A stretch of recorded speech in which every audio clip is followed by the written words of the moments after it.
En Hablando de Negocios, tenemos ahora la oportunidad de entrevistar a un buen amigo. Él es el licenciado en Economía de la UDEM, Jesús Martín Rojas Sánchez. Tiene estudios de maestría de Economía en el ITAM. Tiene experiencia como servidor público por más de 15 años, por ejemplo, en la Secretaría de Comercio, en el SAT, en el Gobierno del Estado de México. Actualmente es presidente del despacho Rojas Sánchez y Asociados, que da servicios en materia jurídica, fiscal y financiera. Bienvenido, Jesús. Muchas gracias.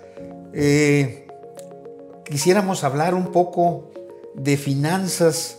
La situación, pues no sé si sea un problema actual o un problema ya de nuestra vida, pero las finanzas pues nos preocupan cada vez más a la gente del pueblo, y quisiéramos pues que nos orientaras en dónde están las soluciones más que los problemas. Los problemas ya los conocemos, pero por ejemplo, si hablamos de inflación, veníamos de años anteriores con inflaciones muy, pues de números de un dígito y pequeño, ¿verdad? Del 3, 4%, y ahora ya estamos alrededor del 8%. Por cierto, sabemos que no es exclusivo de la inflación no es exclusivo en nuestro país, pero sí pues en buena parte del mundo. ¿Qué podemos hacer para superar esa etapa y por qué no llegar a volver a como estábamos antes? Mira, antes que nada, te agradezco mucho, Saúl, el que me hayas invitado a este programa, que creo que es muy loable el mantener vigente y modernizado nuestra participación cuando queremos ayudar a las personas. Tú te has distinguido por ser una persona proactiva en todo el tiempo, siempre ir a la vanguardia con tu desarrollo empresarial. Ahora bien, hablar de la situación económica de nuestro país, del mundo, de nuestro entorno personal sobre todo, pues nos lleva a pensar que pues, la gran economía mundial la podemos ver como si fuera una economía de nuestra casa. Gastas más de lo que tú ganas, pues vas a tener problemas en algún tiempo. No ahorras, pues también vas a tener problemas en algún tiempo. Te enfrentas con que la canasta básica se está aumentando de precio y no te aumentan tus ingresos en esa misma función, pues te vas haciendo cada vez menos, con menor capacidad de adquisición. Y eso te lleva a problemas fuertes. Hoy la inflación, como bien lo dices, pasamos de tener inflaciones de 3%, 3.5%, a ahora inflaciones del 7.85%, que fue la del año pasado. Y que, bueno, es una inflación bastante fuerte. A nivel mundial, países como Venezuela, como Argentina, como Brasil, Chile, han tenido también este tipo de problemas. Es un problema, de fenómeno mundial, que se deriva de la distorsión prácticamente de las líneas productivas a nivel mundial derivado de la pandemia. Pero nosotros en particular, aquí hablando lo más aterrizado, como me pediste que fuera la plática, en el bolsillo de las personas, la inflación es el peor enemigo del bienestar personal y del bienestar familiar. Es el costo oculto que tiene en la capacidad de bienestar. ¿Por qué? Porque es en la medida en que tú estás pagando una inflación que está determinada por el Banco de México, en este caso 7.85, pero que nos damos cuenta que en la realidad, en algunos productos, sobre todo los alimentos, va más allá. Hay productos que han aumentado el 100%, el 35%, el 40%, el caso del huevo, el caso del tomate, la cebolla, el caso del limón, que también tuvo un alto precio en los últimos meses.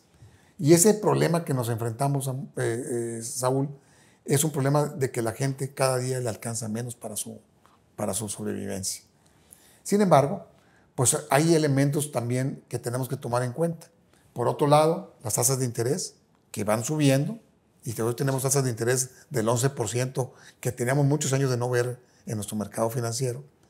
Tú comentabas antes de estar en Canal Abierto, que ¿en qué podemos invertir?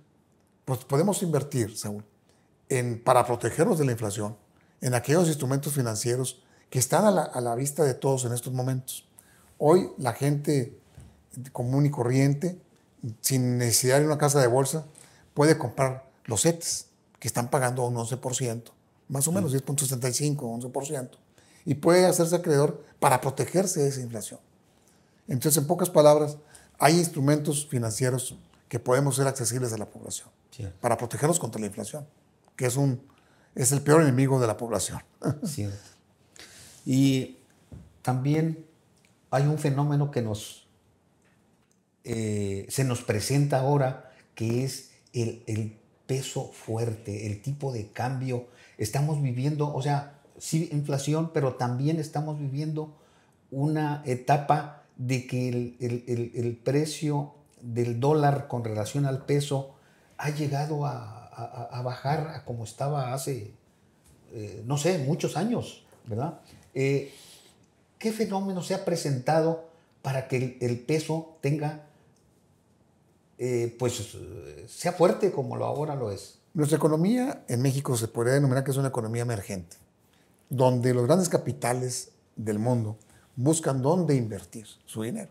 Sí. Si nosotros nos ponemos a pensar, Saúl, que hace un año, particularmente, en el caso del dólar, estaba a 21, 22 pesos, no sé si tú recordarás. Así es, sí. Hoy está a 18, estuvo a 18 con 10 centavos, o 18.20 más o menos. Esto implica, para el que viene a invertir a México, una alta rentabilidad. Si a eso le sumas que estamos pagando tasas del 10%, pues aquella persona que trajo su dinero, lo convirtió en pesos, lo convierte y lo invierte en pesos, gana el 10% de la tasa, el 10%, y luego va a comprar dólares más baratos. Imagínate, entonces, gana doble. ¿Y quién te va a dar en este país o en el mundo ganancias del 30%? Entonces, esos cambios capitales que mueven la economía van desviando o desnivelando la apreciación del peso o la depreciación del peso. Mucha gente habla, se devaluó el peso o se sobrevaluó el peso. Ya no estamos en ese momento. Recordemos que estamos en la oferta y la demanda. El peso se aprecia o se deprecia, que son cuestiones diferentes, ¿verdad? Básicamente. No estamos en una situación similar o se asemeja a la que vivimos allá cuando se devaluó el peso allá en la época de López Portillo y Echeverría y todo eso. Pues un poquito más adelante con Zedillo y en el 97. En el 94. Sí. En el 94 que teníamos un peso fuerte y luego se presentó lo que se llamó o llamaron por ahí el error de diciembre. Sí. ¿No estamos en una situación similar? No, porque ahorita tenemos una gran cantidad de reservas internacionales en poder del país, que te permite amortiguar esas desviaciones. En aquel entonces hubo una fuga de capitales muy grande la que se dio y que puede repetirse, pero aquí hay un gran grado de amortiguamiento. Las condiciones son diferentes. En aquel entonces no había una crisis mundial, era una crisis regional, el llamado efecto tequila, ¿te acuerdas? Así se denominó en aquel entonces. Hay que tener muy buena memoria para saber lo que pasó en aquel entonces. Hoy por hoy somos de las economías que mejor han enfrentado la crisis a nivel mundial, la economía de México. Así ha sido reconocida. Sin embargo, pues no está sujeta, sigue siendo sujeta a los vaivenes económicos mundiales. Qué bueno que la situación es diferente, porque en aquella época sí fue un golpe duro para todos, yo recuerdo, para las empresas, inclusive para la gente, ¿verdad? Bien, sí ha cambiado entonces México y sí se ha manejado bien la economía y hemos avanzado con relación allá al 94, al horror de diciembre, ¿cierto? Sí, es cierto. Nada más que también no debemos de dejar de pensar lo siguiente. Como toda economía, que está enfrentando la crisis mundial, México no está ajeno al impacto que está teniendo sobre las finanzas públicas el incremento en la tasa de interés, en los CETES. Sí. Antes estabas pagando la deuda pública a una tasa del 4%, del 3.75%, del 4.25%. Hoy, el gobierno está pagando la deuda a niveles de 10.75% o de 11%, lo que conlleva, obviamente, a que estamos tratando de quitarle liquidez al mercado con las altas tasas de interés para que la inflación ceda. Sin embargo, esto también tiene como consecuencia lógica pues que la gente va a poder comprar menos, la capacidad productiva se va a tener que reducir porque la oferta y la demanda lo va a tener que nivelando, y esto va a crear quizá lo que muchos piensan es una situación económica de recesión. Eso es lo que hay que estar preparados. Pero México la ha sabido enfrentar bien. No la hemos sentido todavía porque estamos México aprovechando lo que se denomina la cercanía con el mejor mercado del mundo, que es Estados Unidos, sí. Y estamos atrayendo la inversión de otros capitales que estaban invirtiendo en China o en Vietnam o en otros países, que ahora por la cuestión de la lejanía en el transporte y el problemas de logística, les es más conveniente venirse a estar cerca del mercado más grande, sí, del mundo, que es Estados Unidos. Justo una medida que es popular para medir la capacidad de adquisición que tenemos en México es el precio de la hamburguesa, la Big Mac. Big Mac. Sí. ¿Qué nos podías explicar ahora? ¿Cómo Mira, está ese parámetro? Lo que es la Big Mac. Ese índice es un índice que alguien lo inventó, yo no recuerdo si en Inglaterra, el primer tipo que lo puso. Y es un indicador que permite pues, relativizar lo que es el esquema de adquisición que pueda tener una economía.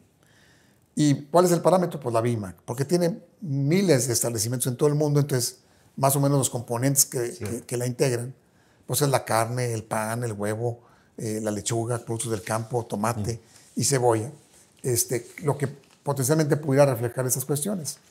Hoy la Big Mac, si mal no me acuerdo, Saúl, debemos de estar 75 pesos, aquí en México 75, 78 pesos, y en Estados Unidos vale $5.36 la Big Mac. Entonces, ¿qué te quiere decir esto?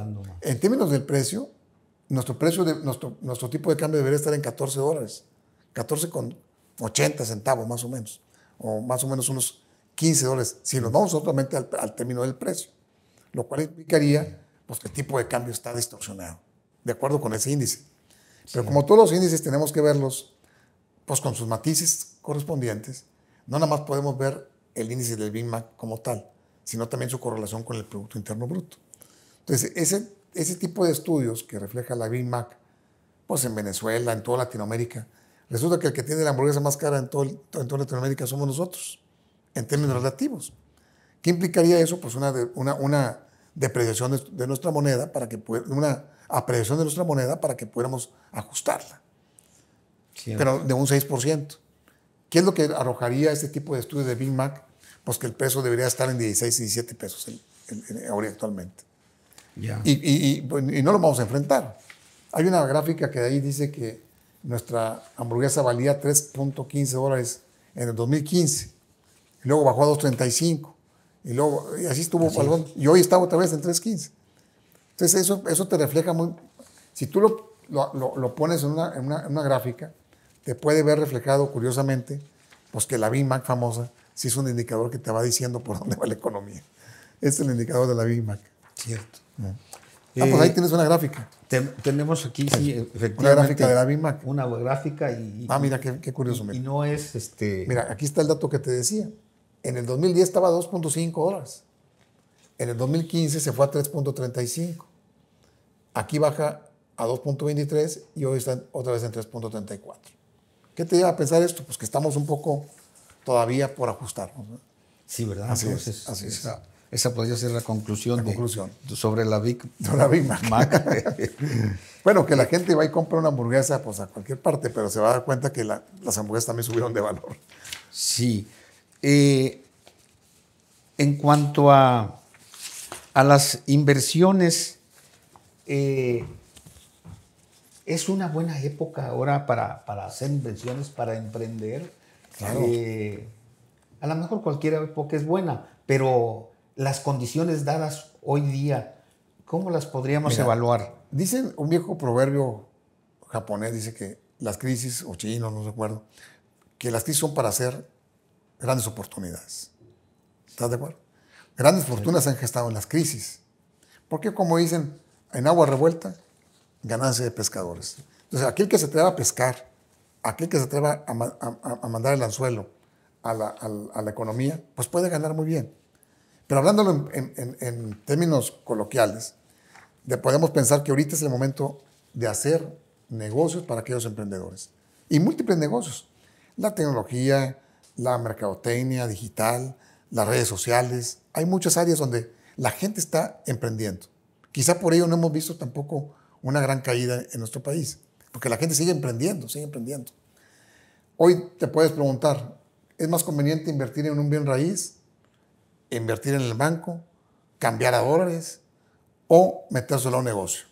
La distorsión está tan grande como la que te platiqué hace un momento, donde con el solo hecho financiero que puedes tener ganancias del 30%, en un solo, sin meter las manos a nada, simplemente cambiar un dinero a pesos, meterlo en pesos y dejarlo que espere para que lo puedas. Aquel que lo hizo hace un año ganó 30%. Con tu experiencia empresarial, ganarse un 30% libre en una empresa, se sufre bastante, basta poderlos a ganar. ¿Y eso qué hace? Pues que sea capital ocioso. ¿En qué sentido? Pues ahorita aquella persona que tenga un poco de dinero, le conviene invertirlo pues en CETES por lo pronto, porque está muy seguro, lo puede invertir en CETES. Aquellos más arriesgados pueden comprar en acciones en casas de bolsa, porque están muy deprimidas y porque el mercado a la larga va a ser ascendente. O simplemente, derivado de su aversión al riesgo, podría decir, yo mejor me anclo, porque aquella persona va a tener necesidad de vender un bien y lo voy a comprar barato y voy a tener doble ganancia, porque el bien se va a apreciar con la plusvalía.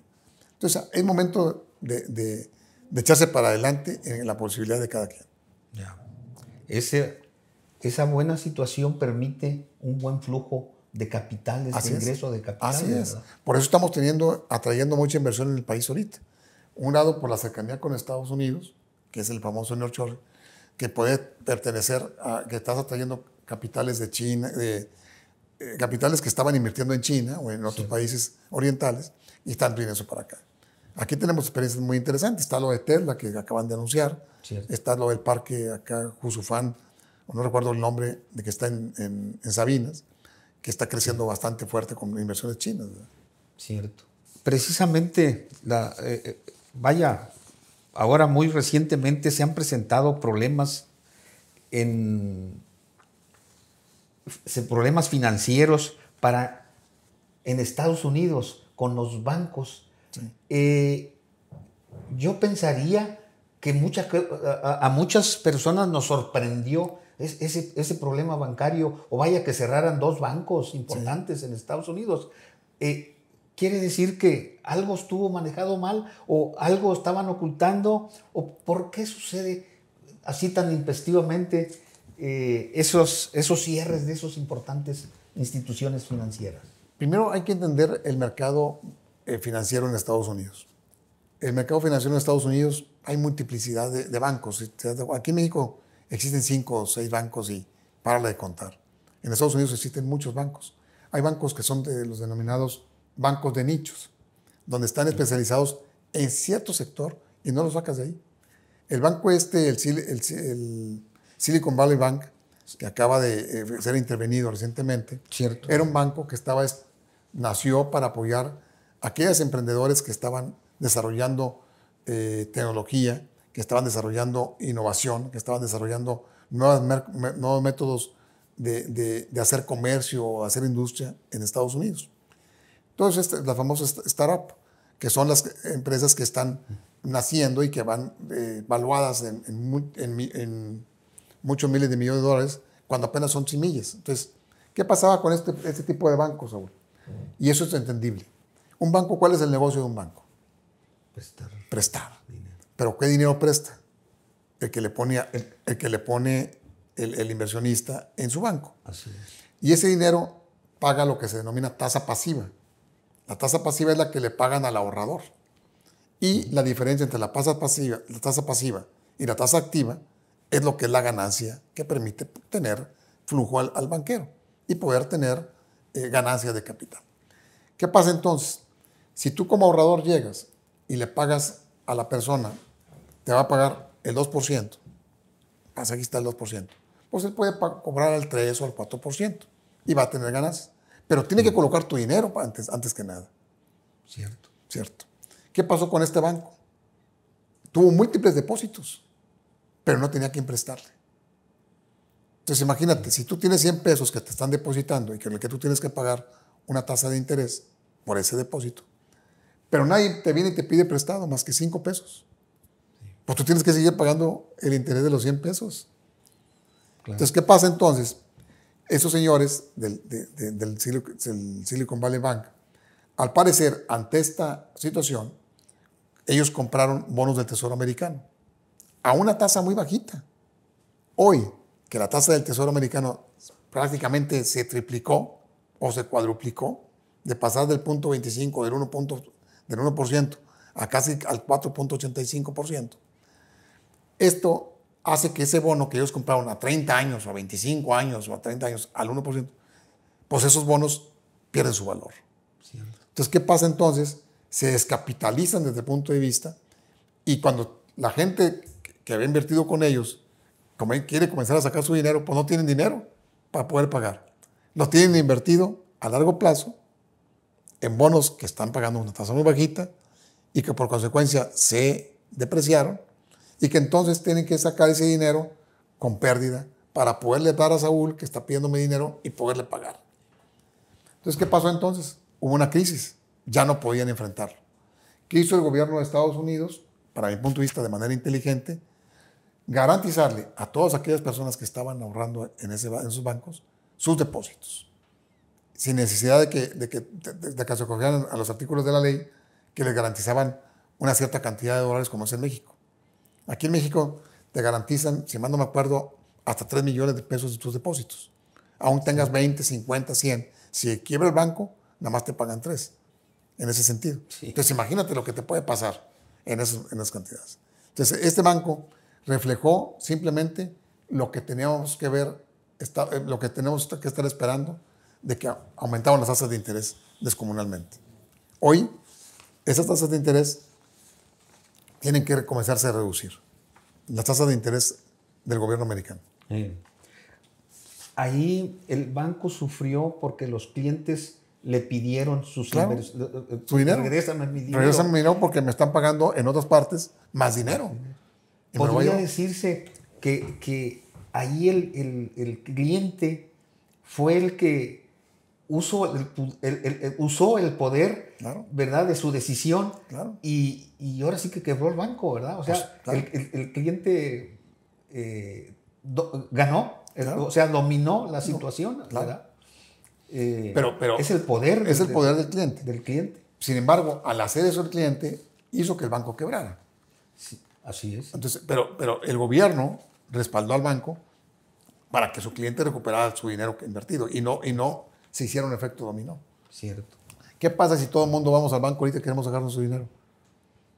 Sí, pues te vas a meter en un grave problema. Exactamente, se mete en un problema.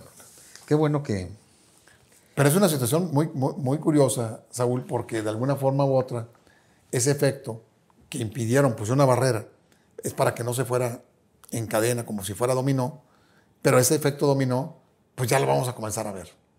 ¿Cuál es el efecto dominó? La Fed, que es la que fija la tasa de interés en Estados Unidos, o la que conlleva el estudio de la misma, estaba pensando en aumentarla medio punto base, que es 0.5%. Cierto. Y ahora ya está diciendo, pues a lo mejor lo aumento 0.25, porque ya estoy viendo que es el efecto contra la enfermedad, el efecto de la medicina está siendo ya más nocivo que la enfermedad. Sí, ¿verdad? Pues claro. Las acciones de los bancos, Saúl, se desplomaron 60% en algunos casos, 70% en otros casos. Cierto. De esos bancos de nicho.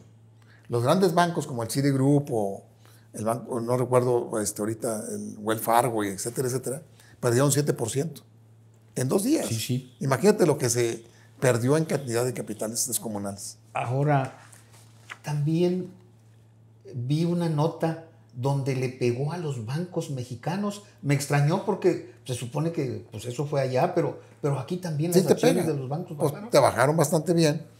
Te bajaron bastante porque simplemente refleja también la misma situación. Antes decían, si a Estados Unidos le da un catarro, a nosotros nos da pulmonía. Sí. Hoy ya no es tanta pulmonía, pero sí nos llegan a hacer algunos estragos, como quiera. Alguna gripa suelta que podamos traer. Bien, sí es, o sea, vivimos estamos globalizados, o sea, no es... Completamente globalizados, Saúl. O sea, sí. Nuestra dependencia es increíblemente también del extranjero en materia alimentaria, en materia de energética, en materia de muchas cosas. Entonces estamos en un mundo globalizado que para unos está muy bien y para otros está muy mal, porque dependemos en gran medida de otros efectos. Pero en lo que es la cuestión económica, digámoslo así, hoy es un buen momento para que la gente pueda aprovechar para emprender, para poder invertir, para poder realizar inteligentemente, poner su dinero para que no se deteriore. Lo peor que puede hacer es guardar el dinero debajo del colchón. Porque si tú tienes 100 pesos el día de hoy y lo pusiste debajo del colchón, el año que entra tu dinero va a poder comprar 92 pesos de hoy. Sí, ¿verdad? Y el siguiente año, 82. Y en 3 años, 70 pesos. Entonces, en 3 años, tu capacidad de compra bajó casi un 30%. Si queremos verlo así en términos generales. Pero en cambio, si lo metiste a invertir en CETES, pues tu dinero se mantuvo un poquito. Va a poder seguir comprando lo que comprabas hoy con 100 pesos y quizá un poquito más si el CETES estuvo arriba de la inflación. Inclusive hay el ahorrador en pequeño como que no tiene muchas opciones, me da la impresión. Por ejemplo, inclusive el Infonavit promueve que se haga aportaciones a capital. A capital. Bueno, lo que pasa es que el Infonavit, si tú te pones a pensar, no es la mejor opción de crédito para la vivienda en estos momentos. Encuentras créditos más baratos en el mercado. Hoy las tasas de créditos pueden andar en 8.5, 9.5, hasta el 11% para un crédito hipotecario. Yeah. El Infonavit está caro como tal para el trabajador. Eso es un dato que no tenía. No, pues, es para que muchas veces pues, el trabajador ante el... Confía y pues te vas y te endeudas ahí. Sí. Casi está como que muérete pagando el Infonavit. Como cuando aquellos créditos que decían, después de 15 años, vengo a dar mi último crédito de la carriola. Dijo, qué bueno, ¿y cómo está el bebé? Soy yo, dice. ¿Te acuerdas que decían eso? Pues 30 años después seguías pagando la deuda de la carriola. Cabrón. Cierto. Pero también se presta ahorita, Saúl, a que haya muchos fraudes también en el mercado. Hoy se han acrecentado los fraudes de que en redes sociales te invitan a que inviertas su dinero a través de sociedades mercantiles que no están debidamente registradas o a través de instrumentos que no están debidamente respaldados. Y ha habido fraudes ya recientemente en Sinaloa, en Jalisco, en el centro de la República, donde hay vivales que te invitan a que inviertas su dinero con ellos y que te van a prometer el 30% o el 22% de rendimiento, lo cual pues no te lo van a poder rendir. O sea, sería un buen consejo sería no arriesgarse con ese tipo de personas. Hay en las redes sociales, el otro día escuché un cuate que te dice, usted invierta conmigo, yo le garantizo a usted el 25% de rendimiento sobre su dinero. Y si nosotros acabamos el proyecto en 6 meses, le garantizo otro, y si usted me lo va a meter, otro 25%. ¿Quién te va a garantizar el 50%, Saúl, en una inversión anual? Cierto. Y hay tipos que caen. Gracias por todas estas orientaciones que nos das, por estos conceptos valiosos. Para terminar, por ahora, espero que volvamos a entrevistarnos posteriormente, ¿qué nos puedes aconsejar pues, a la gente que tiene pues, necesidad, gente joven inclusive, gente que tiene necesidad de además de vivir, también procurar por su futuro? Por su patrimonio. Por su patrimonio, claro. Y formar un patrimonio precisamente para más adelante. Mira, en su vida. Las generaciones actuales van a enfrentar un mundo muy diferente a que nosotros nos está tocando enfrentar. Y un mundo muy diferente a que nuestras generaciones mayores les tocó enfrentar. ¿Por qué, Saúl? Vamos a hablarlo en términos muy generales, en términos de pensiones. Hoy, las pensiones que las gentes que te dan del 97 para atrás en el Seguro Social, pues tienen garantizada una pensión si se ponen abusados con la famosa modalidad 40 y se pueden adquirir. Y tienen garantizada una pensión. Hoy, las pensiones están ligadas de las nuevas generaciones a las AFORES. Y las AFORES, si tú no le ahorras a la AFORE, cuando tú terminas, esas generaciones van a terminar su ciclo laboral productivo y se van a pensionar, pues se van a pensionar con menos del 10% del último salario, o del 18% del último salario. Entonces, ¿qué tiene que hacer la gente ahorita? ¿Cuál es mi recomendación? Que ahorren, lo más que puedan ahorrar. Hay un viejo dicho también, que debes de ahorrar el 30% de tu salario. Aún así ganes 5,000 pesos, 10,000 pesos, 15,000 o 20,000 o 30,000 o 100,000, que siempre tengas el hábito de ahorrar. Sí. Porque es el que te va a permitir tener en el futuro una mejor calidad de vida. Y ese ahorro, si tú lo metes, pues lo puedes meter hasta en tandas, pues. Y la gente que usa las tandas, pues es también parte del mismo ahorro que después te cae todo ¿cómo se dice? En lo que se juntó cuando te toca tu turno. Pero si ese dinero te lo vas y te lo gastas en una tomada, o en un carro nuevo, o en algo así que no te vaya a hacer productivo, pues difícilmente te va a poder generar una condición de vida más adecuada en el futuro. Entonces, ¿qué es recomendable? Ahorra y ahorra. E invierte con inteligencia. Gracias, Jesús. Gracias por esta conversación. Nos has dado muy buenas ideas. Gracias. Y esperamos que nuestro público las evalúe y tome buenas y mejores decisiones para su futuro. Muchas gracias a ti, Saúl. Y la verdad, yo una última recomendación: eviten caer en esas esferas de ingenuidad que nos están ofreciendo en las redes sociales, donde con lucecitas te dicen, aquí invierte y te vas a hacer millonario de la noche a la mañana. No hay esas fórmulas. Muy bien, gracias. Hasta pronto. Muchas gracias. Gracias.